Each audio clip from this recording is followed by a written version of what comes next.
네, 오늘의 주요 뉴스입니다. 다우지수가 176.58포인트 내린 8,693.96포인트로 마감돼 8,700선이 무너졌습니다.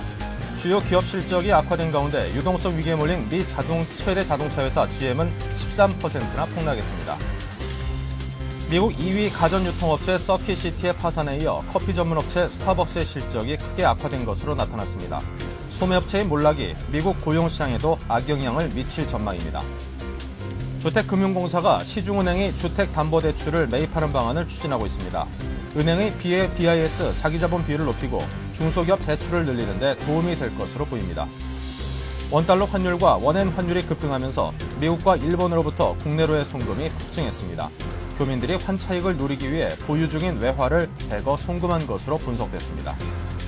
대만 정부 비밀자금 유용과 해외 돈 세탁 혐의를 받고 있는 천수희벤 전 총통에 대해 대만 검찰이 구속영장을 청구했습니다. 대만 역사상 전직 총통이 구속되는 것은 처음입니다. 안녕하십니까. 출발센 증시의 임동석입니다. 뉴욕 증시가 연이틀 하락을 했습니다. 스타벅스와 톨브라더스, 인터컨티넨털 등 미국의 주요 기업들의 실적 악화 소식이 전해지고 아멕스가 정부의 지원을 받기 위해 은행으로 전환한다는 소식이 시장을 끌어내렸다라고 분석할 수 있겠습니다. 자, 경기 침체 우려가 날로 심각해지고 있는 그런 상황인데요. 자, 미 연방주택금융청이 페니메와 프레디맥 모기지 연체자들의 모기지 금리를 인하해준다고 발표를 하긴 했지만 시장의 반응은 싸늘하기만 합니다. 자, 글로벌 경제의 자세한 소식을 글로벌 경제연구소 남은호 소장과 함께하겠습니다. 안녕하십니까? 네, 안녕하십니까? 네. 자, 어제 뉴욕 증시가 또 하락했습니다. 네. 자세하게 좀 정리해 주시죠. 네, 미국 증시가 다시 이틀 연속 하락하고 있습니다. 우선 차트를 보시면 어제 움직인 증시를 볼 수 있습니다. 우선 그 전일 약세로 시작이 됐습니다. 그래서 장중 내내 한 200포인트 가까이 물러나 있었습니다. 그러다가 오후 한때 보합권까지 시도했다가 장 마감에 다시 이 체력이 많이 약화된 소진된 모습으로 하락하는 방향으로 하락 마감이 됐습니다. 한 150포인트 가까이 하락을 했는데요. 작은 폭은 아닌 것 같습니다. 어쨌든 미국 증시가 급락 상태로 끝났고요. 경기 침체 우려가 미국 증시, 미국 경제를 어둡게 하고 있습니다. 우선은 가장 큰 요인은 기업들의 실적이고요. 경기 침체 우려가 지금 계속되고 있다는 그런 진단과 분석이 많이 나오고 있는 그런 상황입니다. 네. 자, 그렇다면 이제 주요 기업들이 어떤 실적이 발표가 되고 있는데 실적 자체가 워낙 좋지 않게 나타나고 있습니다. 스타벅스 같은 경우는 순이익 기준으로 한 97% 정도가 급감했다고 나타나고 있는데 뭐 충격적인 그런 실적이네요. 네, 네, 그렇습니다. 지금 우리가 잘 알고 있는 한국에서도 아주 유명한 스타벅스의 실적이 거의 97% 가까이 이 전년 동기 비해서 97% 가까이 하락하는 그런 모습입니다. 스타벅스는 세계 최대 커피 전문점이죠. 네. 그런 점에서 이 소매 경기가 얼마나 좀 많이 악화됐다는 소매 기업들의 실적이 많이 악화됐다는 것을 보여주기로 하는데요. 스타벅스뿐만이 아니라 어제 발표된 톨브라더스, 톨브라더스는 미국의 주택 건설 업체 중에 대표적인 업체입니다. 톨브라더스의 4분기 매출도 역시 41%나 급감한 상태입니다. 그래서 이런 부분은 미국의 주택 시장이 좋지 않다는 것을 보여주고 있고요. 문제는 지금 계속 나오고 있는 어제 이제 서킷시티, 미국의 가전업체, 소매 가전 판매업체 서킷시티에 이어서 지금 그 유동성 위기에 직면해 있는 GM, 제너럴모터스, 세계 최대 자동차 업체죠. 제너럴모터스가 지금 어저께 한 14% 가까이 이 주가가 급락을 했는데요. 이 주가는 지금 65년의 최저치를 기록하고 있습니다. 지금 놀라운 것은 뭐냐 하면은 그 GM의 주가를 0달러까지, 그러니까 거의 뭐 현재 주가의 가치가 없다는 것까지 지금 얘기를 하고 있습니다. 물론 일각에서는 현재 제너럴모터가 회생할 경우 상당한 이익을 볼 수 있을 것으로 전망합니다만은 지금 현재로서는 GM에 대해서 좀 지금 생존의 위기다 이렇게 얘기를 하고 있습니다. 그리고 지금 내일 발표됩니다만은 국제에너지기구, 그러니까 한국 시간으로 내일이죠. 국제에너지기구 IEA에서 내년에 원유 수요 전망을 내놓을 전망인데요. 물론 그 경기가 안 좋기 때문에 하향 조정해서 내놓을 전망입니다. 그래서 현재 국제 유가는 60달러를 하회하고 있는데 이것은 세계 경제의 침체의 정도를 보여주는 것이라 할 수 있겠습니다. 네. 자, 미국 대선 이후에 세계 증시가 좀 호전될 것인가 하는 그런 기대를 가졌던 분들은 요즘 증시의 흐름을 보면은 아이고 또 이건 아니구나라는 그런 실망감도 감추지 못할 것 같습니다. 더군다나 이제 뭐 스타벅스 같은 그런 소매 업체들의 어떤 부진이라는 게 지금 미국 내에서만 200여 개 이상의 매장을 줄였다라고 발표를 했는데 네. 자, 그렇다면 이제 일자리가 또 그만큼 줄어든, 물론 파트타임 일자리이긴 하겠지만 일자리가 줄어든다는 그런 안 좋은 영향도 있을 텐데요. 네, 그렇죠. 네, 이런 경기 침체가 한동안 계속 가겠죠. 네, 지금 미국으로서는 미국 경제를 잠깐 살펴보면은 상당히 안 좋습니다. 근데 이런 부분은 이제 또 그 스타벅스의 실적은 상당히 소매 실적은 안 좋은데 맥도날드는 잘 팔린다고 그래요. 그래서 맥도날드는 햄버거는 또 서민들이 많이 찾는 거라 우선 이제 고급 레스토랑 지출을 줄이고 소매 쪽으로 많이 이제 가고 있는데요. 우선 그 미국 증시를 잠깐 진단을 해보면은 지금 현재 미국 증시는 오바마 대 경기 침체라고 할 수 있습니다. 이 두 가지로 볼 수 있는데, 왜냐하면 오바마가 전격적으로 나서서 그 경기 부양책을 나타낼 때마다 주가는 상승하기도 하고요. 지금과 같이 이제 실물 경제에 초점을 맞추게 되면은 주가는 여지없이 하락하고 맙니다. 그래서 지금은 그 오바마와 실물 경제 침체가 지금 싸우는 기간이고, 일단은 지금 실물 경제 침체 쪽이 지금, 약간 그 오바마가 주춤하고 있는 것 같습니다.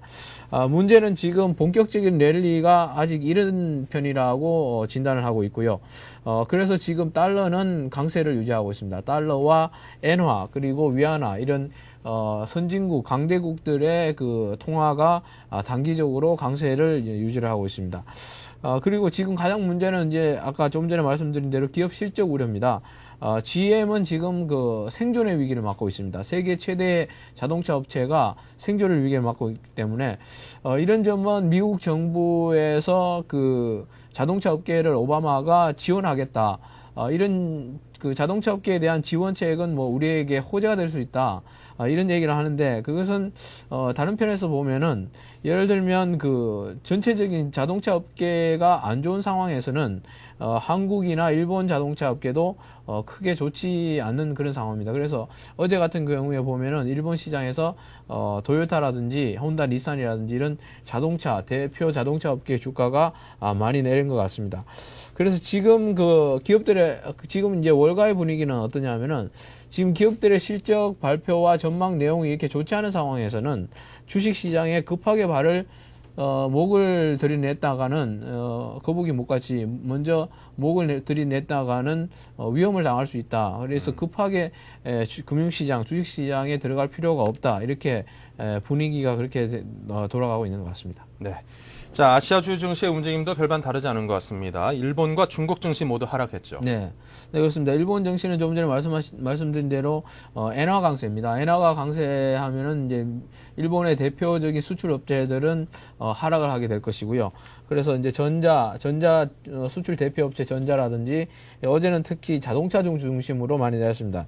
혼다 자동차가 5%, 도요타 미쯔비시가 4%대, 그리고 닛산 마츠다도 3% 이상씩 내렸고, 중국 같은 경우에는 지금 어제 대규모의 786조라는 대규모의 경기 부양책을 발표했습니다만은, 세계인들이 중국 사람들을 별로 잘 안 믿는 것 같습니다. 이것이 이제 요즘은 또 중국인들이 이렇게 대규모, 우리나라 GDP의 2배가 넘는 그 부양책을 발표하다 보니까 이건 또 과대 포장된 것이 아닌가, 이렇게 이제 얘기하면서 또 일일천하로 끝나는 것이 아니냐, 분위기는 또 반전된 것 같습니다. 네, 중국이 어떤 그 말에 따른 그 정책의 집행이 과연 실제로 이루어지는지 체크하기가 참 쉽지 않은 나라라 가지고 아마도 그런 것 같습니다. 자, 글로벌 경제연구소의 남은호 소장과 함께 글로벌 증시의 움직임에 관해서 상세하게 짚어봤습니다. 고맙습니다. 네.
네, 오늘의 투자 전략 시간입니다. 전문가와 함께 오늘 장에 딱 적합한 그런 전략을 세워보도록 하겠습니다. 대신증권 투자전략부의 성진경 투자전략팀장 나오셨습니다. 안녕하십니까? 예, 안녕하십니까? 네.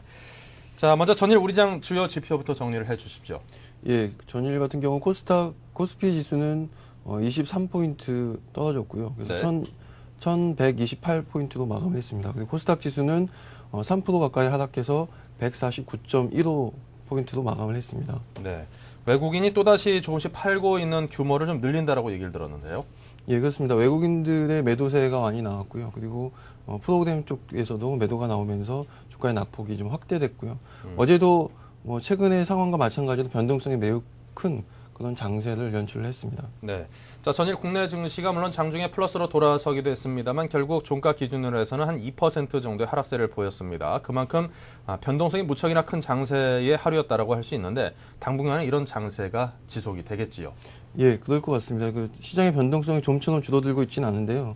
이렇게 변동성이 큰 것은 크게 두 가지라고 볼 수 있을 것 같습니다. 아직까지 시장의 불안 요인이 여전히 크다라는 점이고요. 또 하나는 아직까지 시장의 방향성에 대해서 투자자들이 아직 확신이 부족하지 않나 이렇게 판단할 수 있을 것 같습니다. 미국의 금융 위기가 실물 경제도 빠르게 확산되고 있고요. 지금까지 자금이 투여됐던 금융기관에 추가적인 자금이 필요하다 이런 얘기가 나오고 있는 데다가 여러 기업들의 부정적인 실적 발표와 파산 이런 부분들이 투자 심리를 크게 위축시키고 있는 거고요. 그리고 국내에서도 보면 지난주에는 중소형 조선사들 그리고 중소형 건설사 그리고 어제 같은 경우에는 대우 자동차 판매 이런 유동성 위기까지 계속해서 국내 기업들도 이런 유동성 위기와 관련돼서 문제에 직면하고 있다는 점에서 주식시장에 부정적인 영향을 미치고 있습니다. 그래서 안 좋은 뉴스가 나올 때마다 주식시장의 변동성이 확대되는 그런 양상입니다.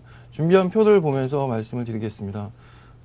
일간 변동성을 살펴보면 지난 10월 달 말 같은 경우에 일간 변동성이 매우 높았습니다. 그러니까 전일 종가에 비해서 그 다음날 당일의 고가와 저가 움직임 폭을 계산했는데요. 최대는 한 15% 정도까지 하루에 움직이기도 했는데요. 최근 들어서 이게 10월 말보다는 낮아졌지만 여전히 4에서 5% 정도의 등락을 보이고 있는 상황입니다. 네. 자, 이제 어제 다소 떨어지는 모습을 보인 우리 장이 과연 오늘은 또 상승세로 전환을 해줬으면 좋겠는데 지금 동시효과 상황이나 글로벌 증시의 움직임을 보면은 그게 그다지 쉬워 보이지는 않습니다. 예, 그렇습니다. 일단 미국 시장 영향이 좀 커질 것 같고요. 경기 침체에 대한 우려가 점점 확대되고 있고 금융 이외의 산업까지 피해가 확산되고 있는 상황이기 때문에 미국 증시 약세에 대해서 외국인들이 다소 좀 부정적인 반응, 그래서 순매도세를 나타낼 가능성이 높다고 볼 수 있을 것 같습니다. 그리고 내일은 우리 시장에 이제 옵션 만기일인데요. 지금 현재 옵션 연계 물량이 한 2천억 정도로 추정이 되고 있습니다. 그래서 이런 물량도 좀 부담이 될 것 같고요. 그래서 시장이 전체적으로 거래량이 좀 감소하고 있는 상황이기 때문에 시장의 높은 변동성을 유지하면서 약세 국면이 좀 연출될 가능성이 있다고 보여집니다. 시장에서는 천선 중초반 정도에서 저가 매수가 유입되지 않을까 이렇게 기대를 하고 있습니다. 네. 자, 이 시장의 변동성이 무척이나 커진 이 장에서 또 이 개인 투자자들의 비중이 갈수록 커지고 있다고 합니다. 이것이 기관과 외국인들이 아무래도 시장에 좀 소극적으로 임하는 그 반사이익이 아닌가 싶기도 한데요. 자, 그렇다면 이제 개인들의 어떤 그 영향력이 시장에서 커지는 걸까요? 예, 일단 개인들의 투자자별 비중을 보면 지금 매매 비중이 제일 낮을 때는 올 9월 달에 한 40%였습니다. 근데 지금은 65%까지 크게 급증한 상태고요. 반면에 기관하고 외국인 투자자들 같은 경우는 16에서 17% 정도로 투자 비중이 낮아졌습니다. 이렇게 변동성이 높아졌는데 개인들이 시장 참여가 두드러진 것은 일단 개인 투자자들이 이 변동성을 이용해서 단기 매매, 특히 데이 트레이딩을 많이 하고 있는 탓이 아닌가 이렇게 볼 수 있을 것 같고요. 이번에 주가 반등 폭이 예상보다 좀 컸던 부분도 개인들의 비중이 좀 높아졌기 때문에 그런 반등도 좀 세게 나오지 않았나 이렇게 볼 수 있을 것 같습니다. 그럼 바꿔서 얘기하면 개인들의 매매 비중이 다소 이제 감소할 경우에는 주가의 반등도 좀 마무리될 가능성이 있을 것 같고요. 다른 투자 주체들, 그러니까 기관이나 외국인이 당분간 보수적이고 좀 관망세를 유지할 가능성이 높기 때문에 주가의 반등이 이제 마무리되고 있다는 관점에서 좀 접근할 필요가 있을 것 같습니다. 네, 주가의 반등이 마무리되고 있다. 곧이어 하락세로 돌아설 수도 있다라는 그런 의견과 일치하는 것 같습니다. 자, 그렇다면 오늘 장에서 우리 투자 전략 어떻게 갖고 가는 게 가장 좋아 보입니까?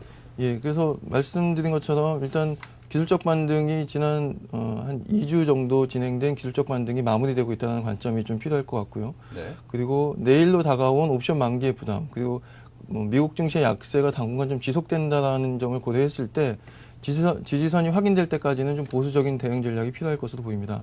그리고 단기 반등이 컸던 종목들에 대해서는 일부 차익을 실현하거나 비중을 축소하는 전략이 필요할 것으로 보입니다. 네. 자, 그렇다면 이제 이 시장에서 우리가 관심 가질 만한 이제 종목군에 대해서 좀 짚어봐야 될 텐데 어떤 종목군들이 있는지 말씀을 해주십시오. 예, 크게는 두 가지라고 보여집니다. 하나는 이제 연기금의 따라하기가 유효하다라고 볼 수 있을 것 같습니다. 주가가 다시 이제 하락하게 되면 연기금의 매수세가 유입될 가능성이 높기 때문에 연기금이 꾸준히 사고 있는 종목에 대해서는 관심이 계속 필요할 걸로 보이고요. 네. 또 하나는 앞서 말씀드린 것처럼 개인 매매 비중이 크게 증가함에 따라서 수혜를 받을 수 있는 종목들을 찾는 게 필요하지 않을까 이렇게 볼 수 있을 것 같습니다. 준비한 표를 보면서 이렇게 말씀을 드리겠습니다.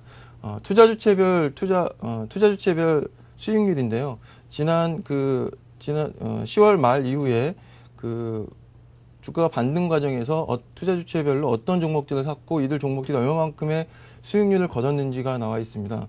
먼저 개인 같은 경우는 현대차, 우리금융, KB금융 이런 자동차하고 금융 쪽 주식을 많이 사들였고요.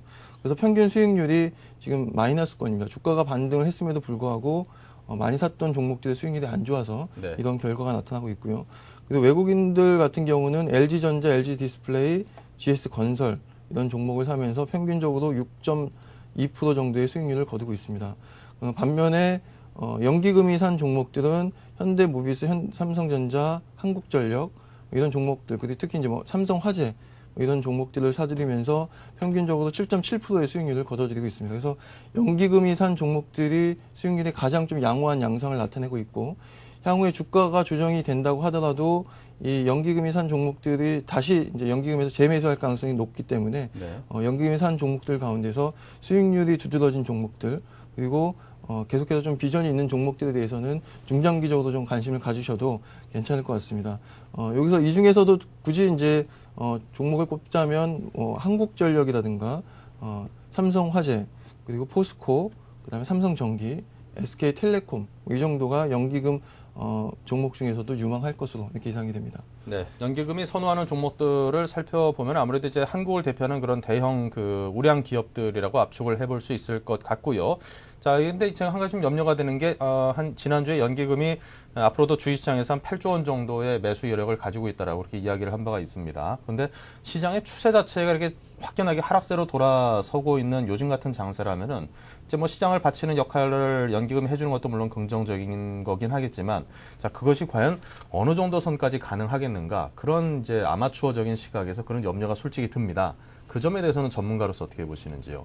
예, 연기금은 이게 중장기적인 투자자이고요. 그래서 예. 길게 보면서 투자하는 그런 대표적인 기관 투자자라고 보시면 될 것 같습니다. 그래서 연기금이 절대로 주가가 올라갈 때는 따라 사지는 않습니다. 근데 주가가 급격하게 하락할 때 이게 적극적으로 시장에 매수세를 유입시키면서 시장을 방어하는 역할들을 해주고 있습니다. 그리고 연기금이 종목을 선택할 때는 일단 이 종목들을 길게 가져가야 되기 때문에 가장 재무적으로 좀 안정적인 종목들, 그리고 장기간 보유에도 크게 탈이 나지 않은 종목들을 선택하는 경향이 있습니다. 그래서 지금같이 어떻게 보면 불안한 시기고 이럴 때일수록 가장 좀 안전한 종목들, 특히 이제 연기금이 선택하는 안전한 종목들에 대해서 관심을 갖는 것이 앞서 보여드린 것처럼 투자 수익률 면에서도 오히려 이런 종목들이 더 양호한 실적을 거두고 있다는 것도 이제 확인이 되고 있기 때문에 관심을 가지셔도 좀 유망할 것 같고요. 네. 사실 다른 투자 주체들이 매수 여력이 많지는 않은 상태입니다. 외국인 같은 경우는 미국 시장이 안 좋으면 계속 팔 수밖에 없는 상황이고요. 그리고 투신권으로의 자금 유입도 크지 않은 상태이기 때문에 다른 투자 주체들보다는 연기금이 상대적으로 매수 여력이 높다는 점도 좀 긍정적이라고 할 수 있을 것 같습니다. 네. 자, 이렇게 어려운 시기에는 아무래도 이제 대형 우량주 가운데서도 업종 1위 종목들 어떤 경우에도 살아남을 수 있는 그런 독점적 지위를 갖고 있는 기업들에 대한 투자가 상당히 효과가 있죠. 경쟁 기업들이 어려운 불황기를 이겨내지 못하고 조금씩 쓰러져 줄 때 이 시기를 이겨내고 난 다음에 갖고 갈 수 있는 파이의 크기가 더 커진다라는 점에서 오히려 한 단계 업그레이드 될 수 있는 그런 좋은 종목들에 대한 선구안이 있어야겠습니다. 근데 지금 보니까 그 1128포인트대에 머물고 있는 우리 종합주가 지수가 지금 오늘 장의 분위기로 봐서는 좀 하락세로 들어갈 것 같다는 생각이 든단 말이죠. 그리고 당분간은 이 하락세가 상당 부분 지속될 것 같은데 지난번 그 급락장 때 그 저점이 900선의 일시 붕괴였습니다. 장중에. 혹시 증권 전문가 증권업계에서는 이번에 혹시라도 또 급락장이 2차 급락장이 만약에 온다라면은 한 지난번 선보다 낮은 것을 예상을 하시는지 한 어느 정도 선을 예상을 하시는지 그 전문가들 좀 공감대가 있는 그 선이 있지 않을까 싶은데요. 예, 일단 현 시점에서는 그 천선을 좀 주목해서 보고 있고요. 네. 우리 시장에서의 그 지난 몇 년 동안 저항선 역할을 해왔기 때문에 심리적으로는 천선이 되게 중요한 포인트라고 보여집니다. 그래서 천선이 다시 붕괴가 될 경우에 펀드 쪽에서 자금 그 유출도 많이 발생할 가능성도 있기 때문에 기관 투자자들도 그렇고 연기금 쪽도 그렇고 일단 천선 방어에는 좀 주력하지 않겠는가 이렇게 볼 수 있을 것 같고요. 지난번에 좀 그 천선이 붕괴되면서 900까지 밀릴 때는 어떻게 보면 국가의 신용도가 좀 위험해질 수 있다. 이 부분 때문에 시장이 급락 장세를 초래를 했었습니다. 근데 지금 현재 시점은 국가 신인도보다는 일단은 경기 침체에 대한 그 부정적인 흐름이라고 보여지고요. 그런 부분들이 급락을 초래하기보다는 완만한 하락 역할을 하는 그런 요인으로 작용할 가능성이 있지 않을까 이렇게 볼 수 있을 것 같고요. 네. 그래서 일단 뭐 천선 초반 정도에서 지지선이 확인이 되는지를 일단 좀 확인할 필요가 있을 것 같습니다. 물론 지금 현재 진행되고 있는 국내외적인 환경이 상당히 좀 안 좋고요. 그리고 네. 글로벌 경기 침체도 예상보다 훨씬 더 심각하게 진행될 가능성이 있기 때문에 일단은 보수적인 시각에서 접근하는 전략이 필요할 것으로 보입니다. 네, 선선의 어떤 지지선 역할에 대해서 주목하라는 그런 주문을 해주셨습니다. 근데 지난번에도 그 주목을 하고 있었는데 장중 그냥 일시 붕괴가 아니라 갑자기 그냥 930선까지 밀려버리는 바람에 깜짝 놀랐었던 기억이 납니다. 자, 대신증권 투자전략부의 성진경 투자전략팀장과 이야기를 나눴습니다. 고맙습니다. 예, 감사합니다.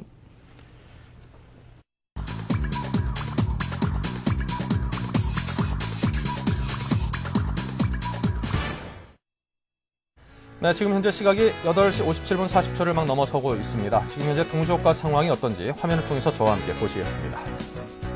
네, 지금 보시는 것처럼 한 4개 종목 정도만 상승세를 보이고 있습니다. KT와 삼성화재가 1.98, 1.18%의 상승세이고요. NC소프트가 플러스 3.7, 한일시멘트가 플러스 2.45%의 상승세를 보이고 있죠. 그 이외 전 종목은 지금 현재 하락세를 보이고 있습니다. 물론 화면에 나타내는 종목들의 한해서입니다. KTNG와 신도리코는 현재 보합세이고요. 대웅제약도 마찬가지입니다. 비교적 하락폭이 큰 4%대 하락세를 보이는 종목들은 현대중공업과 포스코 등등이 4%대, LG가 마이너스 5.5%, 우리금융 마이너스 5.93%의 하락세, SK에너지가 마이너스 5.11, SK케미칼은 그보다 더 큰 마이너스 6.48, 현대엘리베이터 마이너스 4.13, 쌍용양회 마이너스 4.12, 현대하이스코 마이너스 4.38, 영통이 마이너스 5.25%의 하락세를 보이고 있습니다. 지금 여러분께 쭉 알려드린 종목들은 모두 마이너스 4%대 이상의 하락세를 보이고 있는 비교적 하락폭이 큰 중대형주들을 정리를 해드렸고요. 그리고 한 3%대 정도의 하락세를 보이는 종목들은 상당히 많습니다. 현재 SKC라든가 LG생명과학, STX엔진, 그리고 삼성물산, S-오일, 신세계, 우리금융 등등은 현재 3%대 정도의 하락세를 보이고 있고요. 우리금융은 마이너스 5.93%의 큰 폭의 하락세를 보이고 있죠. 자, 오늘 전반적으로 대형주들의 하락폭이 한 3%에서 크게는 6% 정도의 하락세를 보이고 있습니다. 자, 코스닥 쪽은 어떨까요? 현재 미르넷이 다시 한번 좀 상승세를 타나요? 다시 한번 상한가에 진입해 있는 그런 모습을 보이고 있고요. 그 자회사인 미르넷솔라의 어떤 그 대규모 계약권 관련해서 요즘 들어서 상당히 좀 손을 많이 타는 듯한 그런 모습을 보이고 있습니다. 하지만 이건창호 등과 같은 다른 여타 태양광 관련주들은 그런 종목 움직임을 보이지 않고 있으니까요. 투자를 하시려는 분들은 각별한 주의를 요구하는 듯 보이고요. 자, 셀트리온이 마이너스 4.20, 태광이 마이너스 6%, 성광밴드가 마이너스 5.47, 코미판과 다음이 역시 마이너스 4%대 이상의 하락세이고요. SK컴즈와 평산, 포스테이터 등등 3에서 5%대 정도의 하락세를 보이는 종목들이 수두룩합니다. 오늘 장의 움직임 상당히 좋지 않은 듯 보입니다. 동시효과였습니다.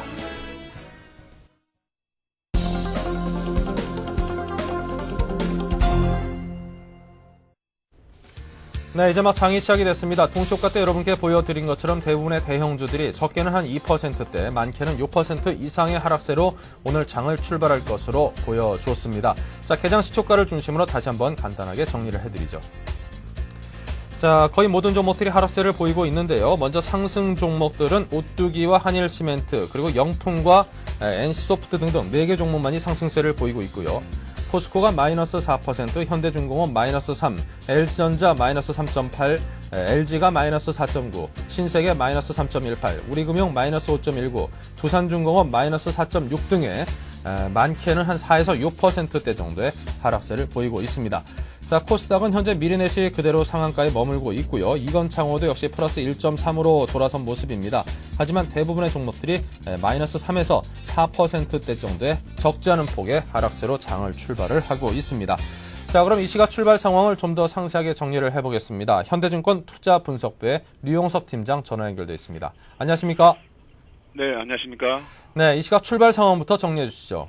예, 어제 미국 주시장이 소비 위축에 대한 우려감들이 팽배해지면서 21선을 하회했습니다. 우리 증시도 어제까지는 21선을 지지하면서 마감이 됐지만 어제 미국 시장이 21선 하회라는 소식과 함께 우리 주식시장도 현재 21선을 하회하면서 24포인트 하락한 1100포인트에서 시장을 출발을 하고 있습니다. 대부분의 업종이 하락한 가운데 상락 종목수는 늘어나고 있는 입장이고요. 특히 어제 미국 시장에서 보면은 모기지 지원 체계에도 불구하고 단기 내에 모기지 효과는 단기 내에 기대하기 힘들고 오히려 전 산업에 퍼지고 있는 경기 침체 인식은 강해지고 있다는 소식들이 우리 시장에 그대로 영향을 미치고 있습니다. 어제 GM은 자동차 산업 구제안이 법령 개정이 강행될 거라는 소식이 있었지만 현재 부시 행정부가 강하게 반대하고 있어서 난항이 예상되고요. 특히 중국이 경기 부양책을 실시하고 있지만 효과에 대해서는 긍정적인 반면 2009년 상반기까지 경기 침체를 피할 수 없다는 소식들이 전반적으로 알코아 등 산업재 주가의 하락 요인으로 작용했습니다. 소비에 대해서도 그동안 선전했던 스타벅스가 경기 침체에 따라서 매장 폐쇄 등 소비에 대한 그 우려감들이 나오면서 하락세를 부추겼고요. 유가도 $60 아래로 내려섰습니다. 이런 전반적인 영향들이 우리 시장에 그대로 미치면서 전업종이 하락하고 있습니다. 네. 자, 이 전업종이 하락하고 있는 이런 장에서 참 대응하기 쉽지 않은데요. 어떤 투자 전략이 유효할까요? 예, 시장은 그동안 경기 침체에 대해서는 각국 정부가 제시하고 있는 경기 부양책에 대해서 반응하면서 일부 실물 충격을 완화하는 장세를 보였습니다. 하지만 이런 부분들에 있어서 당분간 미국에서는 오바마 차기 정부가 내년 1월 임기 이전에 2차 부양책을 실시하는 데 있어서 의회와 현 백악관 간의 마찰이 예상되면서 좀 더 난항이 예상되는 점이 그 공백기로 작용하고 있고요. 특히 중국이 실시하는 2002년간의 4조 원 위안의 금융책 역시도 내년 1분기까지 미국, 중국의 경기 침체를 피하기는 어렵다는 전망이 우세한 편입니다. 이러한 가운데에서 우리가 시장에서 유목하는 것은 각국 대응에 대해서 그 소규모 섹터의 재료 접근들에 대한 접근인데요. 특히 마크로젠이라든가 큐로컨 같은 줄기세포주 그리고 용연비행 같은 풍력 관련주 중국 경기 부양 일부 수혜가 되는 두산 인프라들이 하락 이후에 재상승할 수 있는 여부에 좀 시장은 관심이 쏠릴 것으로 보여지고요. 당분간 주식시장은 어떤 추가적인 경기 대응책에 대한 공백기에 따라서 다소 부진한 흐름을 전개할 것으로 예상이 됩니다. 네. 자, 그렇다면 관심 가질 만한 업종과 종목도 함께 정리를 해주시죠. 예, 현재로서는 전반적으로 매기가 끊겨 있는 상황들이 좀 이어질 가능성이 높은데요. 따라서 이런 경우에는 기존에 하락하는 종목들에 대한 선별적인 매수보다는 기존의 경기 부양책 등으로 해서 상승하고 현재 선조정을 보이고 있는 중국 관련 산업재나 앞서 말씀드렸던 개별 재료를 보유한 종목들이 재상승 패턴 여부를 주목해야 할 것으로 보고 있습니다. 네. 자, 오늘 돈 말씀 고맙습니다. 네. 현대증권 투자분석부의 류용석 팀장과 이야기 나눴습니다.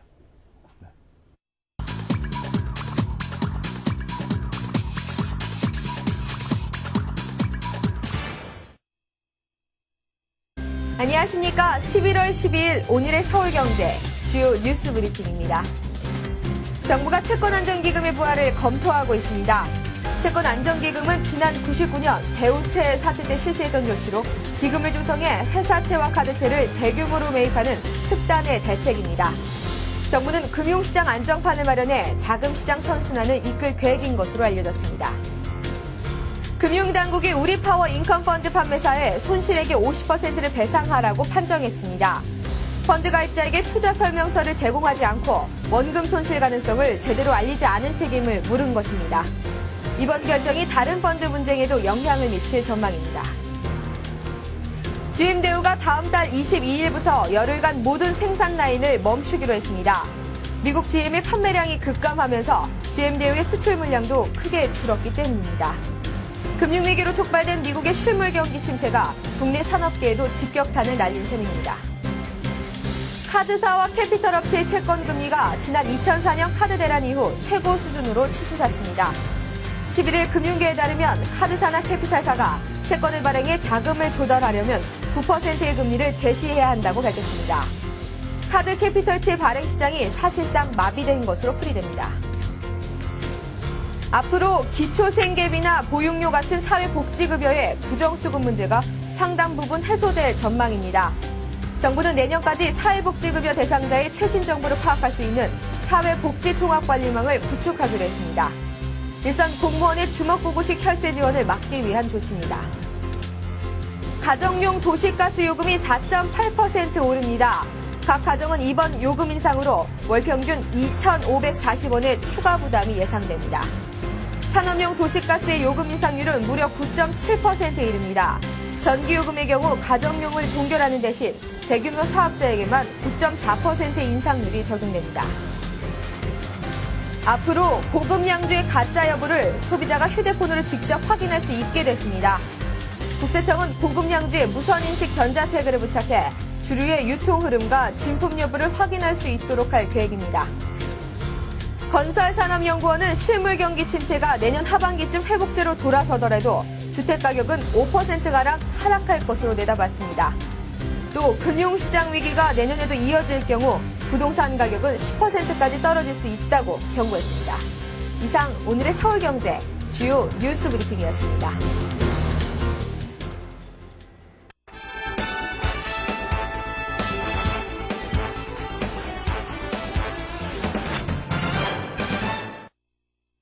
네, 오늘자 신문을 통해서 경제에 관한 심도 깊은 분석을 해보도록 하겠습니다. 서울경제신문 이상훈 기자와 함께합니다. 안녕하세요. 안녕하세요. 네.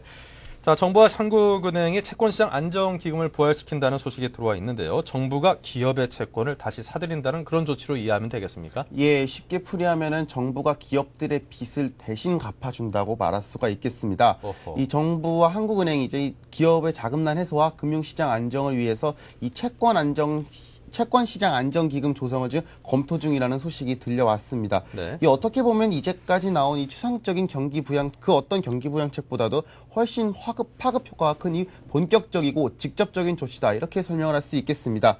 이 기금은 이제 한국은행이 은행권의 환매 조건부 채권 RP라고 하죠. 이 RP를 발행을 하거나 대출을 한 뒤에 은행권이 이를 기반으로 펀드를 조성하는 방식으로 조성이 될 예정이고요.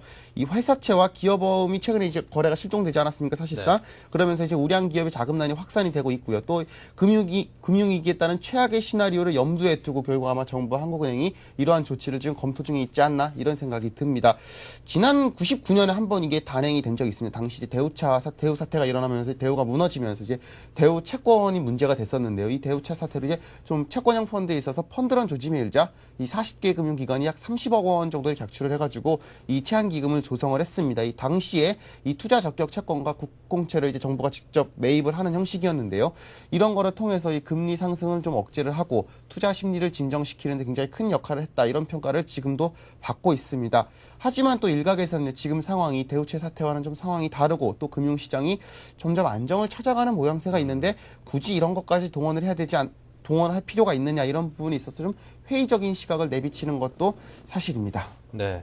과거와 같이 그렇게 비상 상황도 아닌 것 같은데 아직까지 어떻게 보면은요. 자, 그런데 좀 정부에서 너무 좀 앞서서 나가는 거 아니냐라는 그런 평을 하시는 분들도 있는 것 같고 또 반면에는 선제적으로 또 강력한 조치를 취해서 어떤 일어날 수 있는 위기를 미리미리 막아보자. 뭐 그런 조치가 상당히 긍정적이다. 이렇게 또 평하는 분들의 의견이 엇갈리는 것 같습니다. 네. 자, 그럼 이 같은 채권안정기금 부활을 이제 단행하게 되는 겁니까? 지금으로서는 뭐 아직 검토 중이니까요. 앞으로 어떻게 될지는 뭐 이제 정부 한국은행이 좀 본격적으로 좀 검토를 해야겠죠. 당장 하기는 아마 좀 힘들지 않나. 이게 워낙 강력한 조치고 좀 극단적인 조치다 보니까요. 당장 이게 취해질 거다 이렇게 좀 예단하기는 아직까지는 힘들 것 같습니다. 그 전에 왜 이런 조치가 도대체 나오게 됐는가, 왜 정부와 한국은행이 이런 극단적인 조치까지 검토를 할 수밖에 없게 됐는가, 이런 상황을 저희가 좀 한번 되짚어볼 필요가 있을 것 같습니다. 상황에 대해서 저희가 좀 알아야 되지 않겠습니까? 지금으로서는 이 기업의 자금난이 워낙 극심하다 보니까 이 기업 자금난을 해소해서 이 금융위기가 실물 경제로 굉장히 빠르게 전이되고 있는데, 이걸 좀 어느 정도 막기 위한 선제적이고 공격적인 조치를 정부가 취하려는 액션이 아니냐, 이렇게 해석이 되고 있습니다. 일단 가장 우려가 되는 것 중에 하나가 이제 펀드런이라고 할 수 있습니다. 우리가 이제 지금까지 계속 펀드런 얘기를 했지만요, 이거는 단순히 좀 주식형 펀드의 수익률이 낮아지는, 뭐 최근에 인사이트 펀드도 문제가 있지만요, 뭐 국내 주식형 펀드도 예외는 아니지 않습니까? 그런 부분이 이제 수익률이 낮아진 데 따른 우려입니다. 하지만 이 주식이라는 게요, 기본적으로 오르락 내리락 하는 재산이고요. 이 펀드런 자체가 실제로 지금 현재 일어나지 않고 있고, 오히려 또 일부에서는 이런 지금의 기회를 사용해서 돈을 더 넣는 경우도 있지 않습니까? 하지만 이게 수익률이 낮아지는 게 아니라 아예 돈을 내주지 못한다고 하면 조금 얘기가 달라질 수 있습니다. 요 며칠 좀 상황을 봐도요, 이 신성건설이죠, 이 회사채가 포함된 일부 펀드, 아마 도이치자산운용의 펀드로 저는 알고 있는데, 일부 펀드가 환매가 연기되거나 중지되기도 했습니다. 이게 신성건설 회사채만 해도 이 정도인데, 이게 다른 기업으로 퍼진다면 과연 채권형 펀드 시장, 특히 이게 또 기관 자금이 많이 들어간 게 또 채권형 펀드인데요, 그렇게 되면 국내 금융시장 자체에 좀 어마어마한 사태가 터질 수 있지 않나, 이런 부분이 굉장히 우려가 되고 있습니다. 이런 부분을 막기 위해서 좀 선제적인 조치를 지금으로서는 검토를 하고 있지 않나, 이렇게 생각이 듭니다. 또 하나는 이제 지금까지는 사실 문제가 이 단기 금융 시장 경색이 문제점으로 꼽히지 않았습니까? 이른바 이제 뭐 오버나이트 리보 금리가 크게 오르면서 그런 부분 얘기도 많이 나왔고요. 하지만 일단 한국은행이 좀 은행채를 사들이고 유동성 비율도 좀 완화하면서 이 부분은 이제 조금씩 안정이 되는 모양새입니다. 하지만 최근에 있어서 새로운 아킬레스건으로 떠오르는 부분이 바로 회사채 부분입니다. 이 은행들이 최근 대출을 좀 기피를 하고 있고요. 특히 또 자금 시장이 경색된 데 따른 파급 효과, 이거를 저희가 좀 염두에 두지 않을 수 없습니다. 이제 채권안정기금이 조성된다면 또 하나 이제 저희가 생각해 봐야 될 것 중에 하나가 과연 어떻게 지원될지, 또 얼마나 지급될지, 또 무슨 채권을 살지, 이 부분에 대해서 좀 문제점을 한번 볼 수 있는데, 일단 아까 밝힌 대로 방식에 있어서는 뭐 한국은행이 직접 돈을 꿔줄 수도 있고요. 아니면은 뭐 RP를 조성해가지고 이제 기금을 마련하는 경우도 있겠죠. 이제 가장 큰 이제 관심 중에 하나가 막 기금 규모가 얼마나 되느냐일 겁니다. 이 99년도에 이 채권 제한기금으로 풀린 기금이 한 30조 원 정도 됩니다. 근데 이제 이 10년 전 얘기고요. 당시랑 비교했을 때 채권 시장, 특히 이제 회사채 시장 같은 경우 현재 2배 이상, 한 100조 원대에서 200조 원대로 커진 상황입니다. 아마 그러다 보니까 이번에 이제 제한기금이 조성된다면은 기존의 99년에 30억 원에서 아마 30조 원에서 60조 원까지도 그 60조 원 이상으로 늘어날 수 있지 않을까, 지금으로서는 이렇게 예상을 해볼 수 있습니다. 뭐 당장 지금 상황이 대우체 사태처럼 이게 급박한 게 아닌 만큼 뭐 당장 이루어지지 않을 관측도 있지만요. 일단은 좀 내부적으로 조성 여부를 검토하고 있는 만큼 의외로 이러한 조치가 좀 빠른 시간 내에 단행될 여지도 있고요. 설사 단행되지 않더라도 이런 조치를 정부와 한국은행이 검토를 하고 있는 것만으로 현재 우리 경제 상태를 어느 정도 짐작을 할 수 있지 않나, 이런 생각이 듭니다. 네.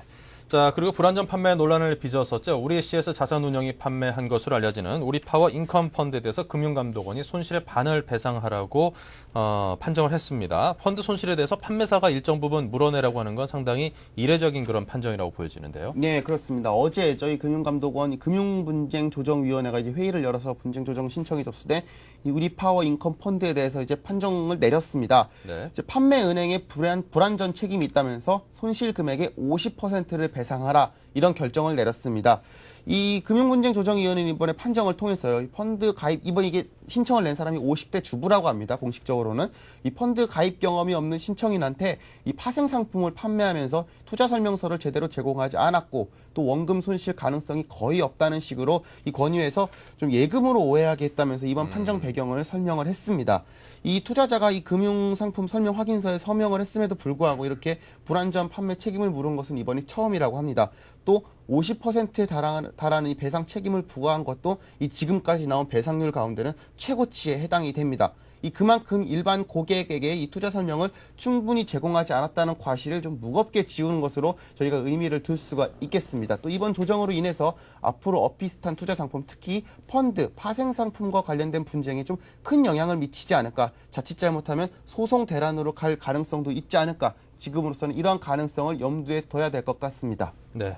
자, 지금 뭐 상황을 보니까 전에 듣기로는 국가가 부도나기 전에는 손실 볼 염려가 뭐 전혀 없다라는 그런 원금 보장형 상품인 것처럼 오인할 만한 그런 요인이 충분히 있었다라는 그런 것들이 상당히 그 중요한 요인으로 작용을 했다고 합니다. 예, 그렇습니다. 인사이트 펀드 요즘 관련해서 소송 얘기도 나오던데 다른 펀드도 좀 화들짝 놀라겠습니다. 예, 지금으로서는 뭐 우리 미래에셋 자산운용에서 운영하는 인사이트 펀드 같은 경우 수익률이 50%가 마이너스 50%가 넘어서면서 네. 이게 단순히 수익률이 문제가 되는 것이 아니라 어디에 투자할지에 대해서 자세히 알려지지 않은 상태에서 또 약관에도 기재되지 않은 상태에서 처음에는 이게 뭐 전 세계 자산에 대한 글로벌 스윙 펀드라고 얘기를 했지만 이게 알고 보니까 중국 주식에 몰빵하는 제2의 중국 펀드의 아류라는 얘기가 나오지 않았습니까?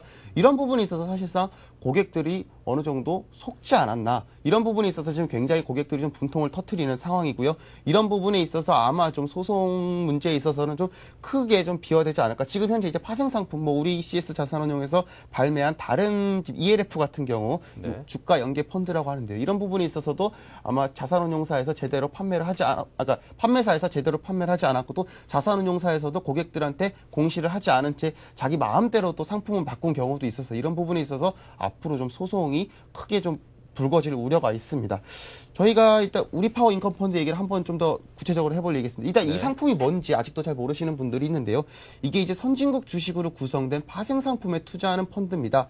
사실은 저도 이게 구체적으로 도대체 어떻게 운영되는지에 대해서는 잘 모릅니다. 이 설명이 워낙 복잡해가지고 한번 투자 약관을 읽어봤는데 이 저 같은 기자도 이해하기가 힘든 거라면 일반인들이 이해한다는 건 사실상 불가능하다고 해석이 될 수 있습니다. 뭐 좀 그래도 크게 보면요. 해당 주가가 35% 이상 떨어지지 않으면은 원금을 보장하게끔 설계됐다. 이렇게 설명을 합니다. 이게 2005년에 처음 설정이 됐는데 그때만 해도 뭐 주식시장 얼마나 좋았습니까?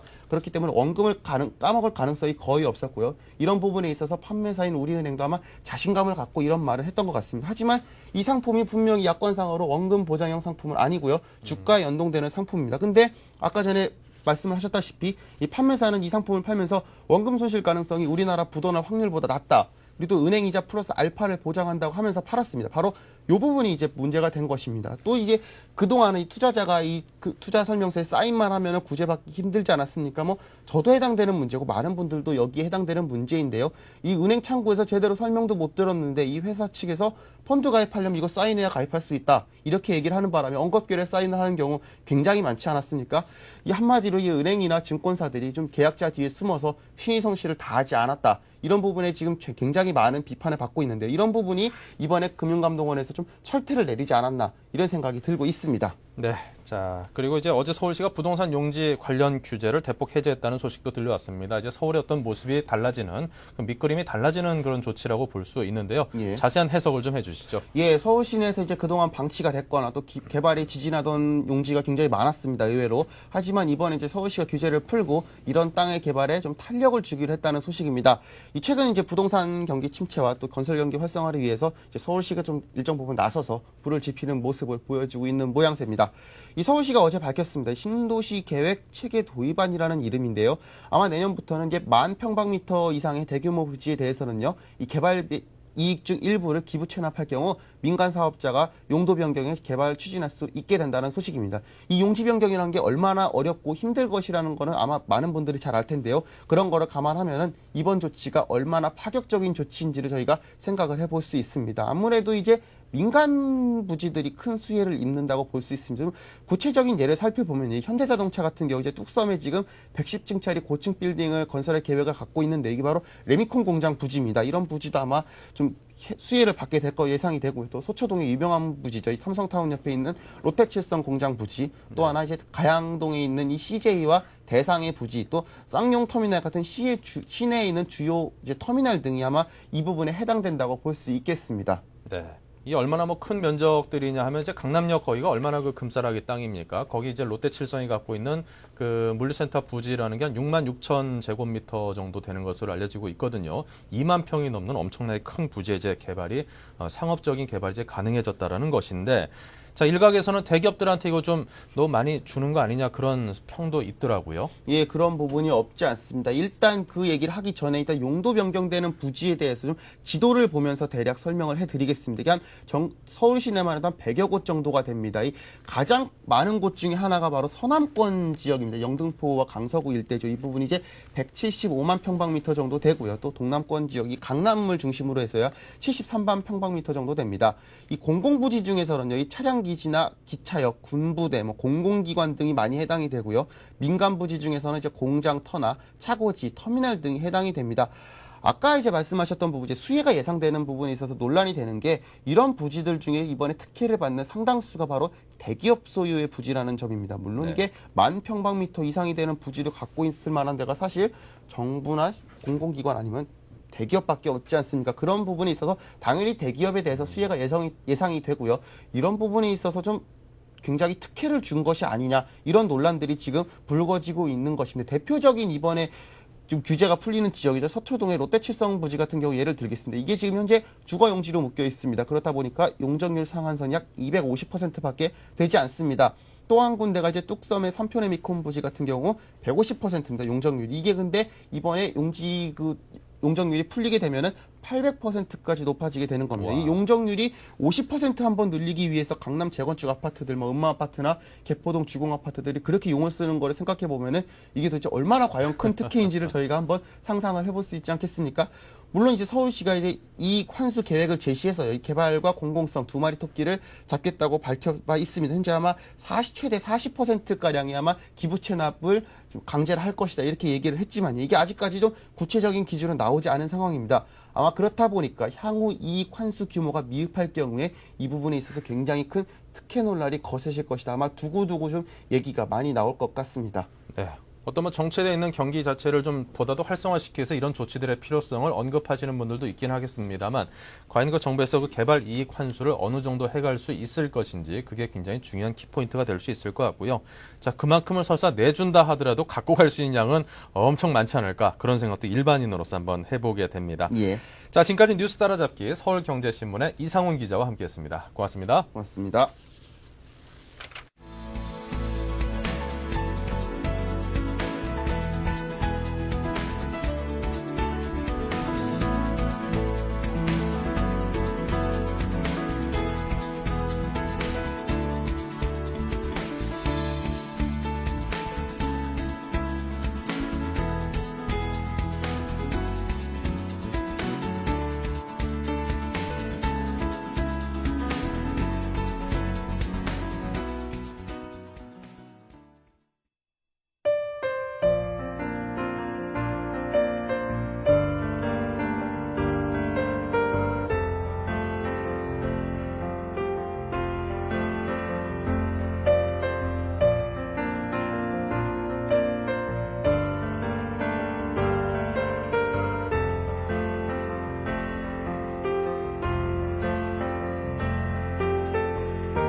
네, 크고 아름다운 그림 앞에서 저 그림을 감상하는 여성분의 그 여심이 참 궁금합니다. 어떤 마음을 가지고 감상을 하고 있을지요. 자, 왠지 시계 보면은 딱 2시 22분, 3시 33분, 그럴 때 딱 눈 마주치면 왠지 기분 좋고 막 그런 듯 할 때 있지 않습니까? 근데 주식시장이 좀 전에 딱 그랬습니다. 마이너스 1.47%가 코스피와 코스닥 양시장이 모두 하락세라는 게 좀 아쉽긴 합니다만 그렇게 돼 있었습니다.